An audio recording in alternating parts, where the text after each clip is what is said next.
so we're jumping into Marcus Wesson, the Vampire King of Fresno. I never heard of this until Kayla told me about this, actually. She gave me the idea for it, but then I was like, okay, and I looked into it, and I never heard about this in my life, but I'm surprised because it's crazy. There's a lot of crazy stuff going on here.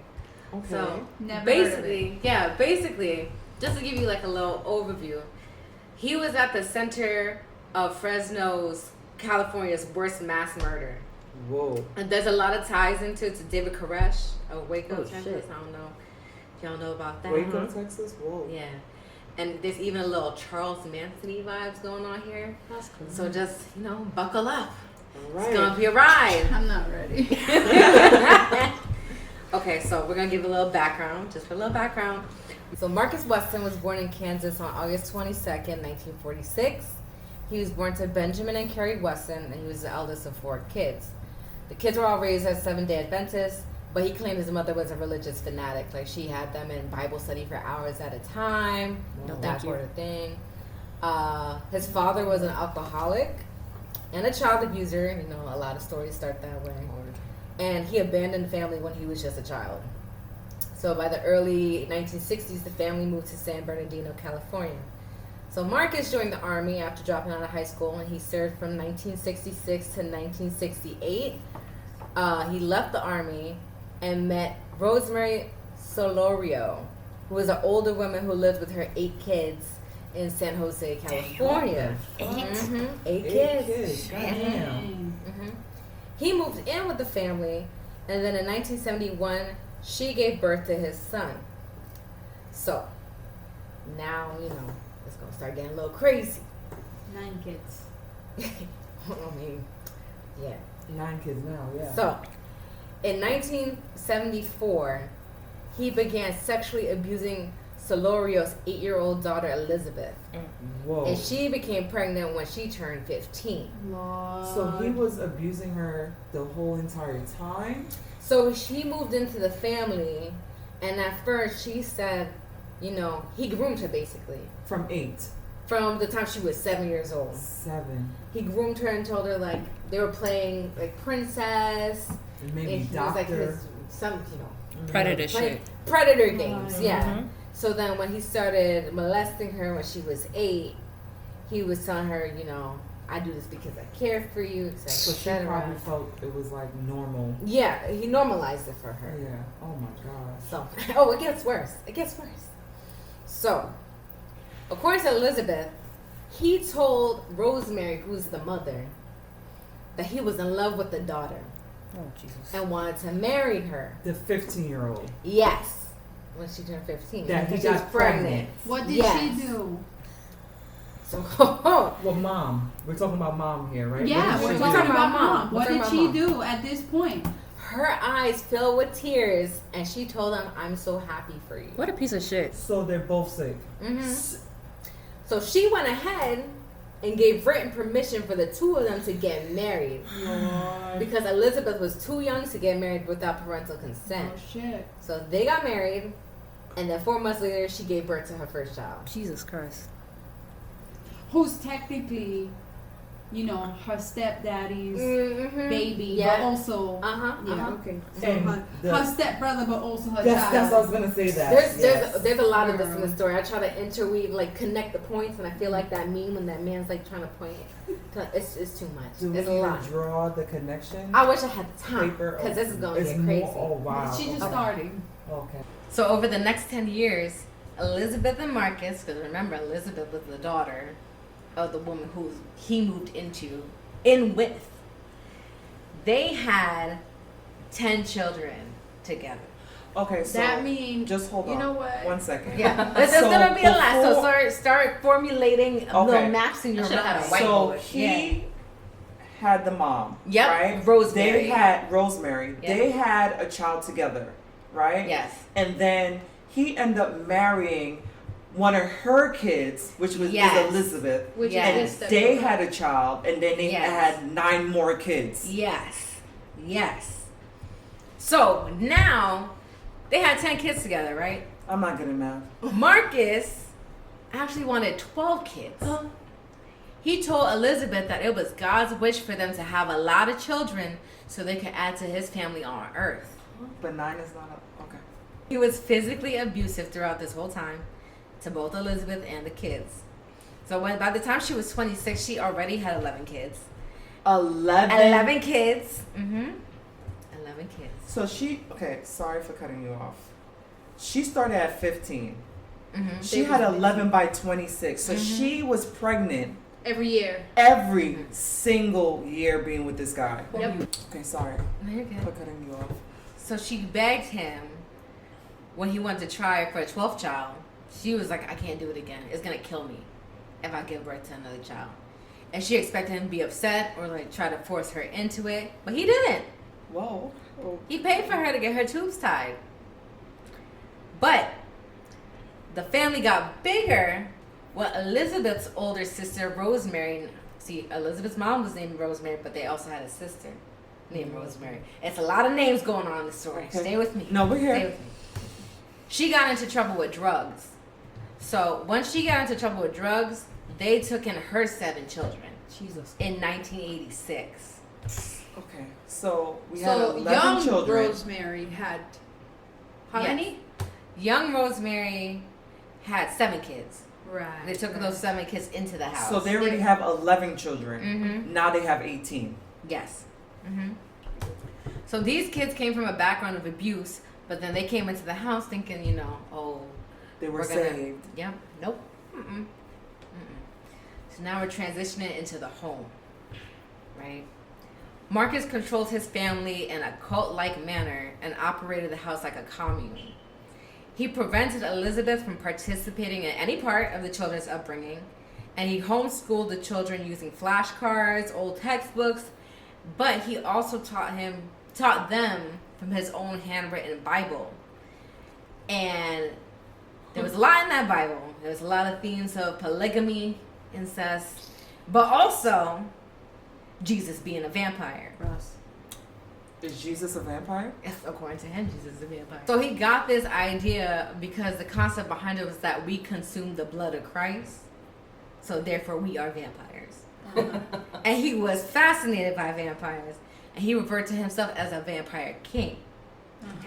And he even had vampire names for his daughters and nieces. So his vampire name was Jevammarcsuspire. Yes. I think I'm here like Lestat. No. No. I was gonna say Count something. Jevammarcsuspire. Nope. Count Dracula, I don't know. Nope. The Count. One. Jevammarcsuspire. Which was a combo of Jesus, Marcus, and vampire. And then he made sure they treated him like a king, meaning that he made them wash his locks because he had long dreads, and even scratch his armpits. Watch out. All right. What a clown. Look at Shaniqua's face. The armpits. The armpits. He'd be like, You can't even scratch No, your own no, he a arm. king. love his scratch. He was kangs, and we don't scratch our own armpits, so he made them kids scratch his Whoa. armpits. So the children were to refer to him as Master or Lord because he told them that he was God. And then Bible study from his own Bible would last for hours. So he's essentially brainwashing you. Oh yes, absolutely. He got a coat. And his wife, Wife. But Elizabeth. she's was- already brainwashed. She Yeah. was brainwashed since the age of 8 Yeah. or Uh-huh. 7. Whoa. So he preached that they needed to be prepared for Armageddon because, of course, they always getting ready for Armageddon. The world is always ending. Facts. And his Bible included themes of polygamy, incest, and according to his biblical beliefs, the girls of the family were destined to become his wives. Oh, shit. The girls were not allowed to talk to their male siblings or their mother, and they virtually had no contact with anybody outside of the family. Both male and female children were physically abused, and Marcus sexually abused 2 of his daughters and 3 of his nieces, beginning at the age of 8. I have a question. 8 seems to be his So, number. not saying that you'll be able to answer this, but did they have any neighbors?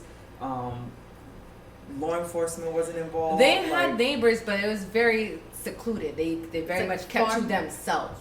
He isolated them. So Yeah. they didn't have any type of outside resources to remove Not them really, from. no. Oh my Mm-mm. gosh. So each of those 5 girls that I just said, they became pregnant. From him? Yep. Mm-hmm. From him.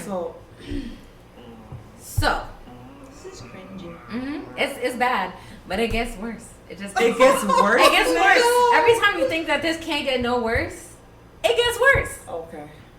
So, Marcus never had a steady job. He never held one, and he lived off of welfare. So, a neighbor who lived by the family in the 80s said that Marcus would preach to her and said he didn't need to work because God would take care of him. God will provide. So he's like, I don't need no job. God gonna take care of me. So, the family often lived in makeshift situations like rundown shacks, vacant houses, and even on boats.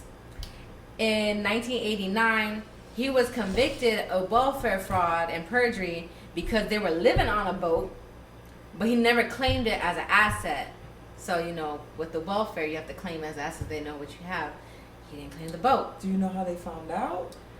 That I don't know. That I don't know. So you could. But they were out living on the about- boat. You could find out that we're not claiming this boat for welfare or whatever, but you don't know about the 17 kids 18. now plus 5, 18 kids plus 5. I'm not good at math, but I'm assuming that's 23, right? It's a lot. And you I don't know couldn't about even these keep up with 23 kids that's on this said boat. Being abused and molested. Yeah, And but brainwashed. I mean, we're here for monies. Yeah, so fuck your kids. We're here about this damn boat that you're not claiming on the deed or whatever the case. Oh, wow. Okay. So the boat got him in trouble. The boat. The boat. Okay. But so he went to jail, but they kept living this lifestyle even after he got out of jail in 1990 because the family lived in a trailer. They lived in an army tent in the mountains.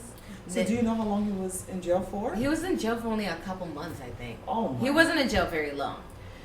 But you see, this is my question. Why he was in jail for a couple and I get it. Okay, mental health and all that. You know, he's trained this young woman from the age of 7 to follow his lead. But at this point, at any point did this woman, now she's a woman, right? Now she's been through it all. Did she say, he's in jail, let me get all these 23 kids out of here and get the hell out? Like, I don't know. Like in my this mind, is my mind, like my mindset. how I'm taking it as is that he separated, like she wasn't part of raising them or teaching them anything. So why would they even listen to her? How would she know what's going on? Yeah, like why would they even take whatever she says or her opinion or whatever have you seriously? But it's also fear too, because mind you, she's also brainwashed. Yeah, that's all she knows. That's all she knows. But also, So you gotta sad. think he's been beating the hell out of her and the kids and everything. So thinking when you're in that type of abusive situation, you're even if he is in jail, it's like what happens when he gets out? Right, You like know? he's gonna find. He's gonna know. So you get And just if he his stuff. doesn't know, then Jesus Vampire will find What is it? out. What is his name? Jevammarcsuspire. Jevammarcsuspire. Whatever. Jevammarcsuspire. They even lived on a school bus too. But you know, they made do. Before it What was they in can. style. Huh? I said before it was in style. Yeah. Bus all the time now. They do be living on buses. So, after he got out of jail, he began sleeping with the daughters and nieces once they turned 8. The daughters of the daughters. Yep. Yeah, his daughters and the nieces that came to live with him. But some say it started as young as 5. Wow, how you can't trust. Mm-hmm. It could have been even younger than Yeah, it that. could have been. So one of the nieces that was sent to live with him named Ruby, she testified that he started molesting her when she was 8, and then he married her when she was 13. So the marriage was done by them putting their hands on a Bible and reciting wedding vows. His Bible. His Bible. He did this with 3 of his nieces and 2 of his daughters. And then, same, like I said, they all ended up having kids by him. But he told them that if anybody asked her how she got pregnant, to say that she was artificially inseminated instead. He became fascinated with David Koresh during the siege of Waco, Texas in 1993. So they all watched this on the TV and they saw the news coverage of it. And he told the children, "This is how the world is attacking God's people. This man is just like me. He is making children for the Lord. That's what we should be doing, making children for the Lord." So that kind of solidified to his kids Mhm. that what dad is saying is true. So he taught his family to be ready to die if anyone tried to break up the household. And he told his niece Rosa Solorio and his daughter Sabrina Wesson that they were strong soldiers who would hunt down and kill family members who betrayed him and who might have to kill the family and themselves if this was to occur. Sure. He was just indoctrinating them with this Yeah. message of like, you have to be strong, this is what we have to do, and if anybody tries to break us up or do anything, we're just gonna kill each other. And incest kind of messes with your mind too, right? Kind of. You're broken. But biologically, Yeah. it messes with your. Yeah. This is, I mean, mentally and oh my gosh, this is crazy. So in the late 90s, the kids were old enough to work, and he sent them off to go work. And then he took all their money whenever So they he's a got pimp. Kind of, yeah. I guess you could say that. This is for your kids. But he took that money and he used it to buy the Fresno building in 2003, which is the same place that the murders would later take place. So they bought a house in Fresno that was actually an office. It was like an office building type of situation. Neighbors did take note of the family, and one neighbor, Kenny Isaac, said they were weird. He said that he would see the older women of the family driving by, and they would glance down because they didn't want to look at you. They couldn't look you in the eye. Another neighbor said that the women typically wore black skirts, white or gray blouses, and black high-heeled shoes. And when they went out, they would all walk behind him in a single file line, in silence, with their heads bowed. That's not weird to look at. I mean, a whole line of 24 or 25 people is, like little soldiers. Mm-hmm. Whoa.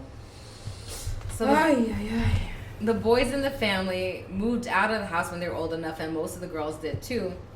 But two of the daughters, Sabrina Wesson and Elizabeth Wesson, and one of the nieces, Rosa Solorio, stayed with their father into adulthood to support the family. And there were still young kids living in the house. Now remember that the building was for commercial use. It was an office. So when the city inspectors came, they were like, you can't live here. This is not a residential building. So they issued a citation that said the family had to move since the building was not up to code, or they had to get a special permit to live on the property. The deadline was March 12th, 2004. Everything that happens going forward is on March 12th, 2004. Shit about to get real. Yes. It's going to get bad. It's already bad, but it's going to get worse. So you think that they were like getting evicted that day? They were going to get the deadline for them to get all their stuff together. Out. Yeah. Oh, or get a okay. permit was March 12, 2004. So before that day, March 12, 2004, he already declared his intention that he wanted to relocate his daughters and their children to Washington State because that's where his parents live. What happened on March 12, 2004, the Fresno Police Department was called to the family home for what was believed to be a child custody dispute. They responded to the home at 761 West Hammond Avenue around 2:30 p.m. and Ruby Ortiz and Sofina Solorio were outside. These are two of his nieces that had left the home already. But they went to the house to get their two children, Aviv Weston, whose Ruby was the mother of, and Jonathan Wesson, who Sofina was the mother of. So apparently when they left the house, when they were old enough and he let them, they wanted to take the kids, but he told them to leave the kids there until they were old enough, like 7 or 8, and then they could come take them.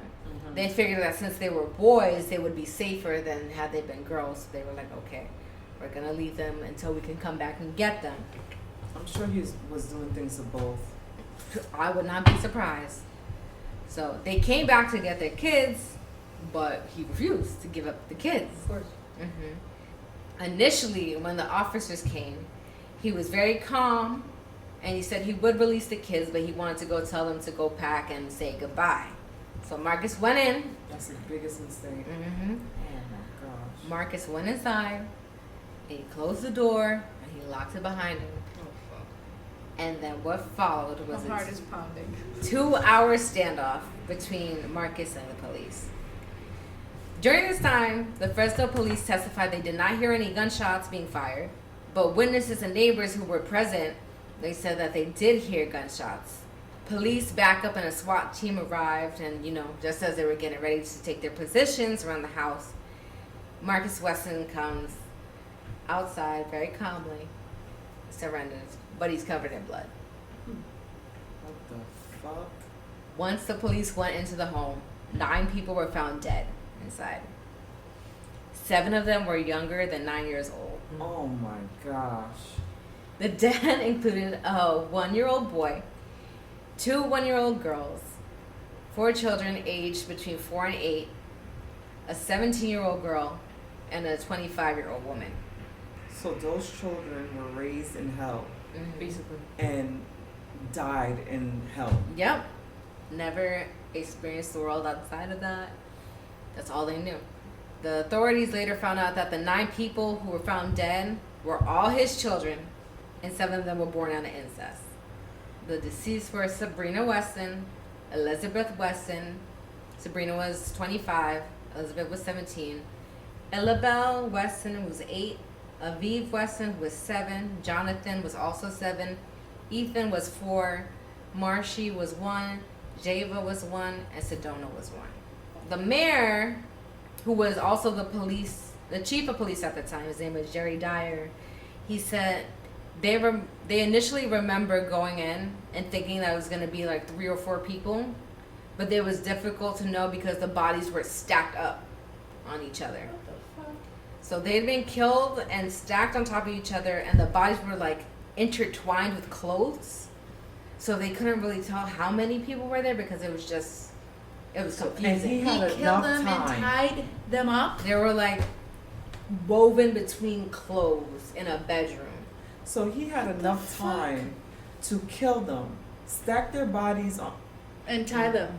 And I tie them together. Weave them together. I It's wonder like- if the 25-year-old and the 17-year-old helped him do this. This is what's coming now.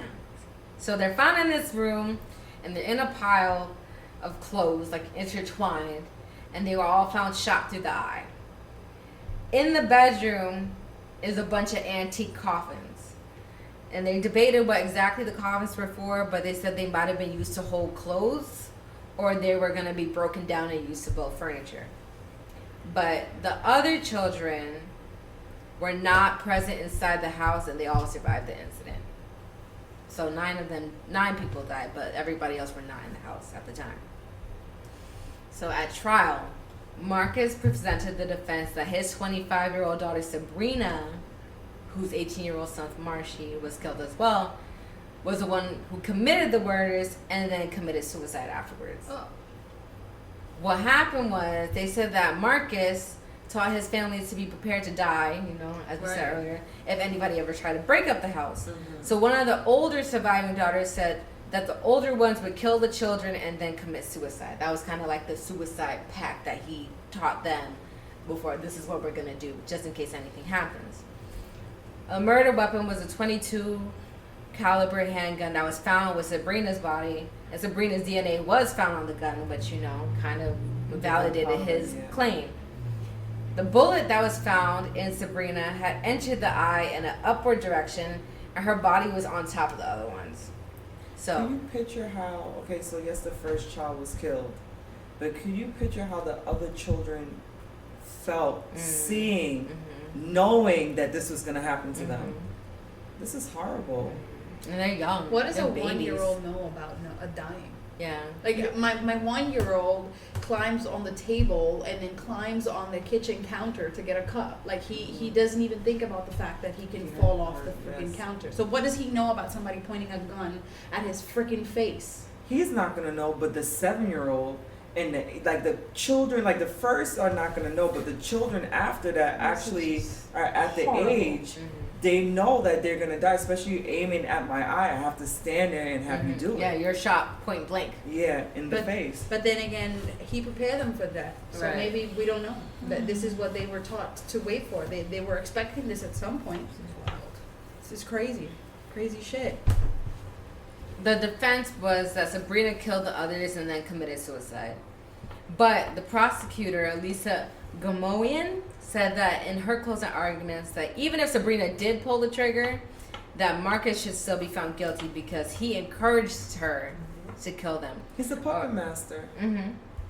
He's a what? The puppet master. Oh, I thought you said a pokey master. I heard pokey master. I was like, oh, what? puppet. Yeah, but he is a puppet master because he pulled the strings on all this. He taught them, listen, anything goes down, this is what we're going to do. Oh, my God. So whether they were with it or not, and what we know from cults, you know, But people are that's the taught thing. that. They didn't even come for the family. We came for the building. Yeah. But they didn't know. They didn't, exactly. He was just like, we're not Think going about how to break up the family. Up, like, really think about how fucked up this is. Like, that 25-year-old had been, and I get that. I'm not saying this from a judgmental point of view. I'm trying to understand the psyche. Think about how fucked up it is that she didn't know anything else. Like, you understand what I'm saying? Like, she just did that shit because, like you said, he's the puppet master, and it's just like, for me to think about, like, I could never think about hurting my children, but I'm not, again, I'm saying from the psyche point of view, like, he really fucked her up in the mind to the point where it's like, 7 do times. the bidding, like. Yeah, you shot these kids. I mean, I've had, not, again, excusing her doing the first time, but for you to do it the second, the third, the fourth, like an assembly line, that's horrible. Terrible.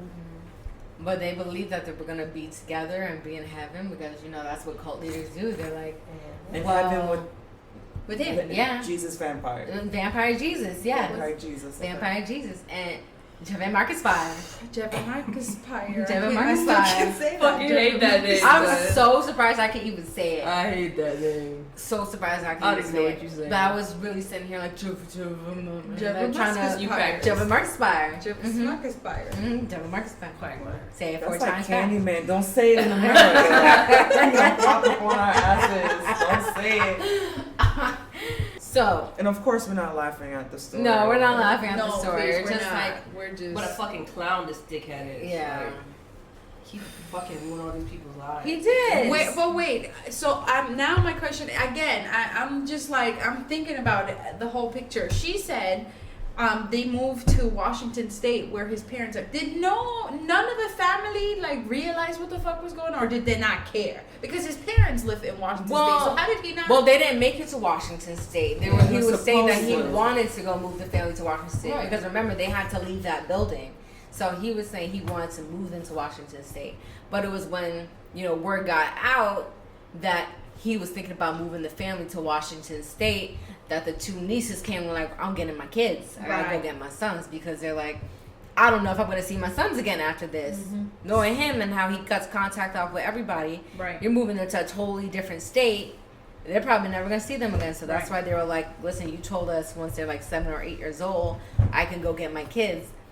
I'm Did they gonna bring go get law my kids. enforcement with them, or did They called the thought- police, okay. because they started having an altercation outside because they're they're screaming and saying they want their kids.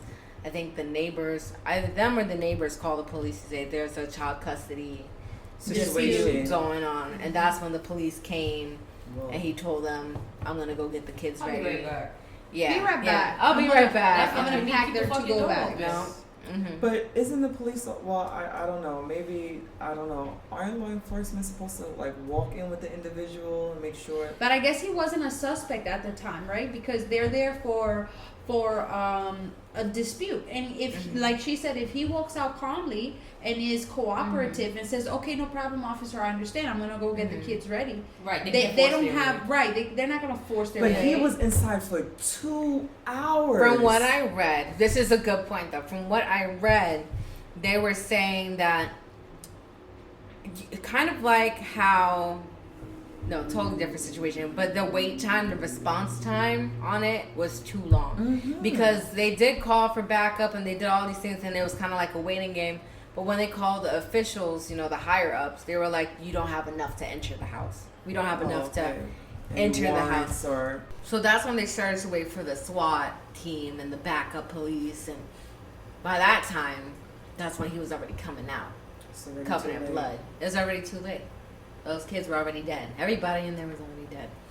So I really don't understand, and I get it. There's like procedures and politics and all of that, and we're not gonna get into all of that, but I really don't understand how that works. Like, What I don't understand is why is he still alive? As in, why didn't she shoot him as well? But I guess he's also Jesus vampire. I So see what you're saying, right? he's 'Cause Lord. He said the family. That Yes. doesn't that include him? absolutely not. No, he's the king. He You can't is kill the me. king. He I is got the my Lord. babies. Mhm. You're not gonna kill me. He is the Y'all Messiah. need to go. Yes, he is the Messiah. So it begins and it ends with him. He's the Alpha and the Omega. Why didn't the police shoot him right then and there? I would. You can't do it if you cooperate. They're not going to. Right. Girl, you watch He's news? on- He's Yeah. unarmed. He walks out. You He's know, unarmed. But he wasn't armed. Right, Yeah, that's what I'm so saying. He's that's- unarmed. He walks Yeah. out with his arms out. Yeah, it's just Like, like The beat is, I'm you know, here. the And he beat is didn't- done. That's This it. It's motherfucker finished. walked out that place looking like Carrie. And, Right. tec- And they were fine. I Yeah. lost my mind. but technically, he didn't do anything. I would have lost my mind. He's a spectator. Yeah. She did everything. I saw a dread walk up to me with blood all over him. I lost Carrie. my mind. But it's like Charles Manson. Charles Manson didn't do nothing. He didn't physically commit any crimes. It was all his followers that committed crimes. They did. So, you know. All right, where's this motherfucker at now? So, Please tell me. so the jury declined to find that he fired the shots. Whoa. They said Wow. he did not shoot them Right. based on the evidence. But they convicted him of murder anyway Good. because he was the one who persuaded his children to enter a suicide pact. Absolutely. So on June 17, 2005, he was convicted on 9 counts of first-degree murder and 14 counts of rape and molestation of 7 of his daughters and nieces. Woo! So I have a question. Sorry, I'm always with these questions, right? How did they know that he made a suicide pact? Did his other kids say The that? surviving kids, Kids. when they came out in court, they testified and Like, said good. I'm happy about that. that we were trained for this. Like, we were prepared. This is something that he told us we were going to do. Okay, because I don't see him telling them that. Like, Yeah. I'm the one who told them to kill themselves. Yeah, no. Absolutely He was not. just like, I ain't killing him. Kudos to the persecutors who asked the right questions. All right. So Marcus Wesson was sentenced to death on June 27, 2005. Good. What state is this? Yeah, I was This just is thinking California. that. Oh. Okay. So he's Okay. currently on death row in San Quentin State Prison. San Quentin. However, However, Oh, I don't like this. However. I don't- however, Don't tell me some bitch married him again, because I don't know No. why. Okay. however, he's free. Don't say no. that. I think he's like 76 years old right now. It don't matter. Right, that's But true. he is unlikely to be executed. Why? Considering that the last execution was in 2006 Fuck. in California. He's on death row. He probably gonna sit on it until he dies of natural causes. Because So, I doubt that's that. not ever- Free fair. rent, 3 meals a day, Yep. an hour Healthcare. of recreational time, Mhm. free dental, free Probably got a healthcare. degree and all that shit. Education. Yep. I believe if he probably was out, he probably wouldn't have lived that long. But because the state is providing everything that he needs, I gotta take care of you. yeah. But I'm sure if he was outside, he wouldn't live to that time. Yeah, street justice is something else. Yeah, they would have. Well, we're not gonna say that because Damn. we don't believe in street justice. Disclaimer. Boy, yes, that's the story of Marcus Wesson. What a dickhead. No. What a disappointment to the black community. That's He's horrible. black.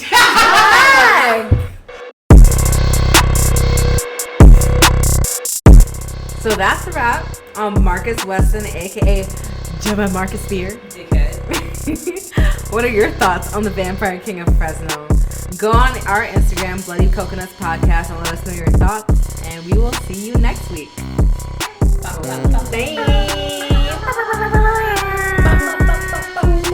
Okay. Just a side note, I said Jevammarcsuspire. It's actually Jevammarcsuspire. Still a dickhead.